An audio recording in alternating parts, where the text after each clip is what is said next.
Hello students, welcome back to our channel. TS EAMCET 2025 సంబంధించి students ఎవరైతే ఉన్నారో మీ అందరికి ఒక గుడ్ న్యూస్ అనమాట. మొత్తంగా వచ్చేసి 8,000 సీట్లు అయితే మనకి ఇటు బైపీసీ వాళ్ళకి కావచ్చు, ఇటు ఎంపీసీ వాళ్ళకి కావచ్చు, మనకి మొత్తంగా 8,000 సీట్లు అయితే ఈసారి అయితే మనకైతే ఫ్రీ సీట్స్ అయితే ఉండడం అయితే జరిగిందనమాట.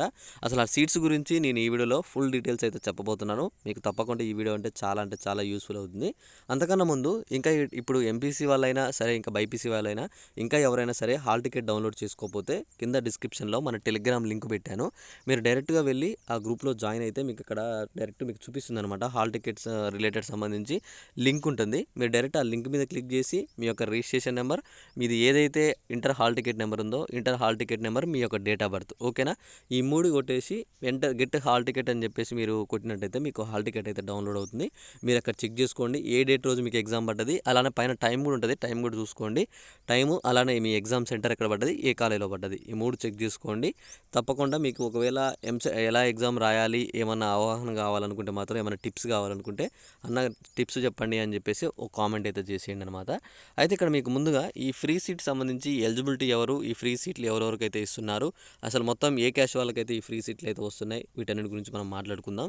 ఈ ఫ్రీ సీట్ రావాలంటే మీరు తప్పకుండా మీ ర్యాంక్ అనేది 10,000 ర్యాంక్ కింద అయితే ఉండాలి. అలానే మీ ఇన్కంలో 1 lakh బిలో అయితే ఉండాలన్నమాట. ఓకేనా, కొంతమందికి 2 lakhs ఇలా ఇన్కమ్ అయితే ఉంటుంది. అలా కాదు, కేవలం 1 lakh బిలో ఉన్న వారికి మాత్రమే ఈ ఏదైతే ఎంసెట్ ఫ్రీ సీట్ ఉందో దానికి ఎలిజిబిలిటీ అనమాట. మీరు అక్కడ ఫ్రీ సీట్ రావాలంటే మీకు ర్యాంక్ వచ్చేసి, ఇక్కడ మీకు వచ్చే మార్క్స్ వచ్చేసి, ఇక్కడ ఎస్సీ ఎస్టీ వాళ్ళకి వచ్చేసి అయితే నో మినిమం మార్క్స్ అని చూసుకున్నారు. అలానే ఇక్కడ బీసీ కేటగిరీలో 77 మార్కులు ఉండాలి. అలానే ఇక్కడ బైపీసీలో 85 ఉండాలి. ఓసీలో వచ్చేసి 77, బైపీసీలో 85 మార్కులు అయితే ఉండాలి. అయితే ఇక్కడ ఇంకోటి కూడా ఏంటిదంటే, ఇక్కడ ఫస్ట్ నుంచి గవర్నమెంట్ స్కూళ్ళల్లో చదివిన వాళ్ళు, కాలేజీలో చదివిన వాళ్ళు ఉన్నారో వాళ్ళకైతే ఫ్రీనే ఉంటుందన్నమాట. మొత్తం మీకు ఏదైతే మీకు జస్ట్ క్వాలిఫై అయితే చాలు మీరు, తర్వాత మీరు ఏ కాలేజ్ అయినా మీకు ఫ్రీనే ఉంటుంది. దాని గురించి నేను నెక్స్ట్ వీడియోలో చెప్తాను.